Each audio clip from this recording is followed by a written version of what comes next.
One thing I do real quick is try your windows. Try your back windows. You see your back windows are working. Try your windows. Your sunroof. This car has a sunroof. An option. That's about a $500, $800 option. Check your dome lights. Make sure your dome lights are working. A lot of times you can look for red flags. What I call red flags. If maybe your dome lights don't work, chances are there's something else that's not working. Try your radio, guys, for the audience, and is it okay? See if your stations are working and all that. One thing, your Nissan Altimas are notorious, in my opinion, for radios going bad. Check that. Another thing is check your air conditioning. On cold days, it's kind of difficult to try that. Make sure your AC button's on. Put the cold.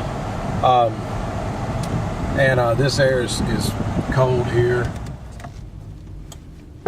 Another thing is try your windshield wipers. Make sure that's working. Your reservoir windshield washer solvent is working. Make sure your reservoir tank doesn't have a leak. If it did, it wouldn't be holding. This one is holding solvent, so it's fine. This particular car has the volume controls, which is an option that I particularly like to adjust your radio here.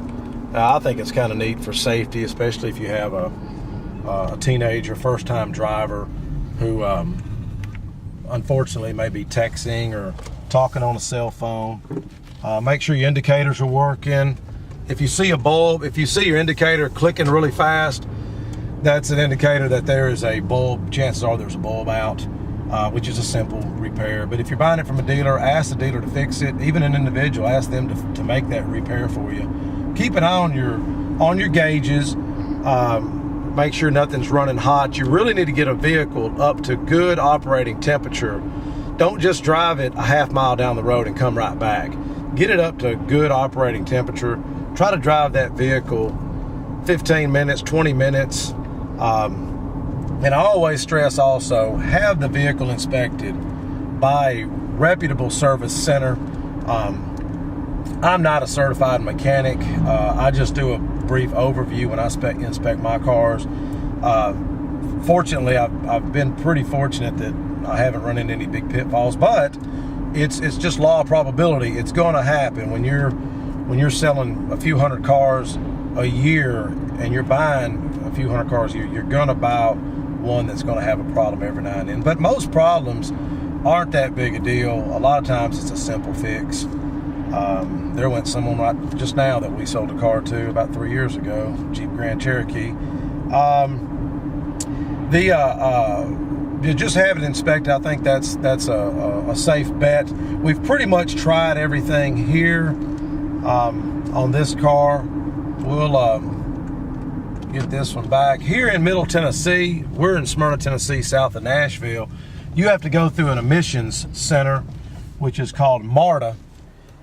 Many urban areas have to go through that. Many metropolitan areas have to go through that with a high density of population due to the emissions, the pollutants in the air.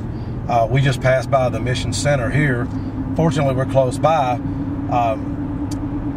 Always try to have that. If you have to go through emissions, have the dealer take it through emissions before you purchase it. Many times we may run our cars through there. A lot of times our cars sell to dealers or go out of state due to our prices, and not every vehicle gets inspected.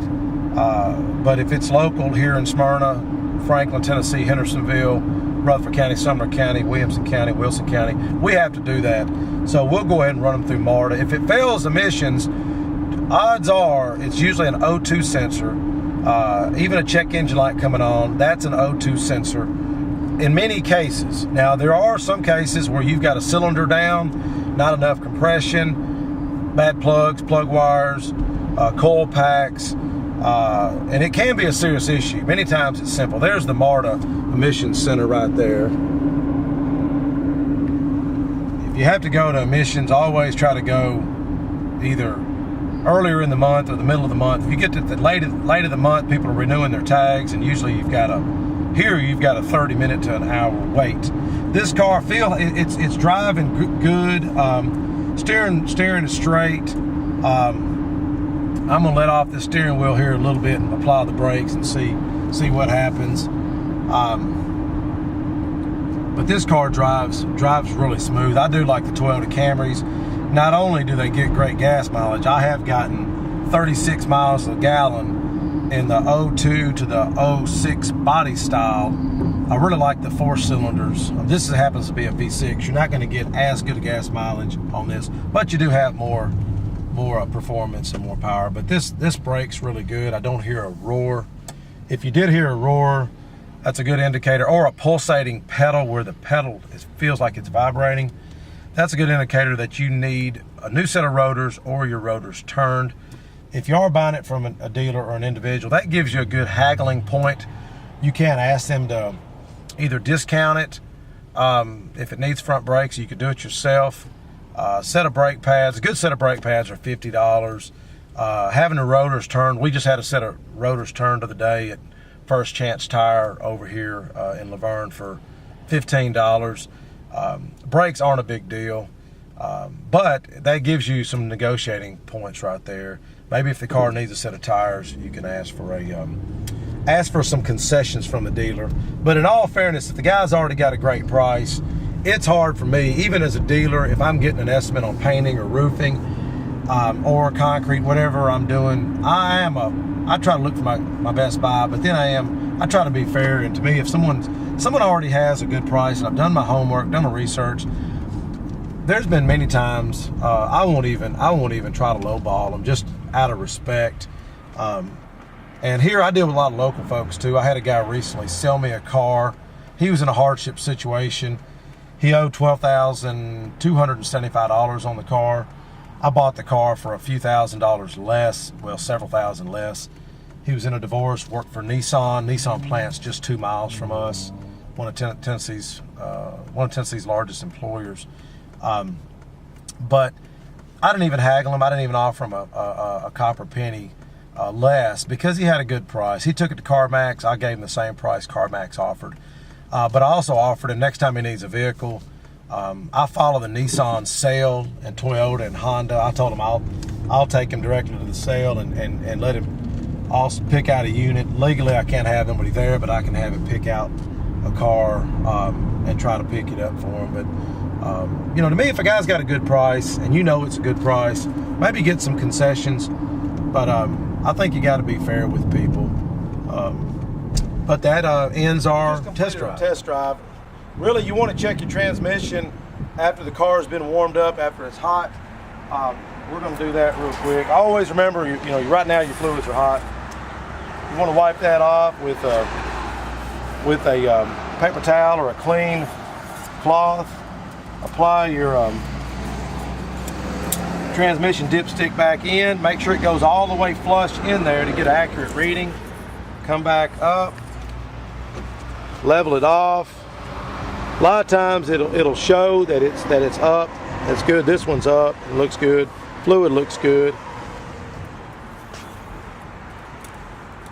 Once again, I'm Mike Sparks with midtnautos.com. You can also reach us at carsofnashville.com. We're Tennessee's first .com car company, having cars. Just last week we had one go to Dubai ports, a dealer bought from us. We've had them go to the Middle East, Mexico, Canada. Had one go to Spokane, Washington. The guy drove it all the way back. One go to Virginia 2 weeks ago. But be watching for more videos that we'll post. And give us a call if we can be of assistance. 615-223-8833. We're located in Smyrna, Tennessee, just 20 miles south of Nashville. Thank you.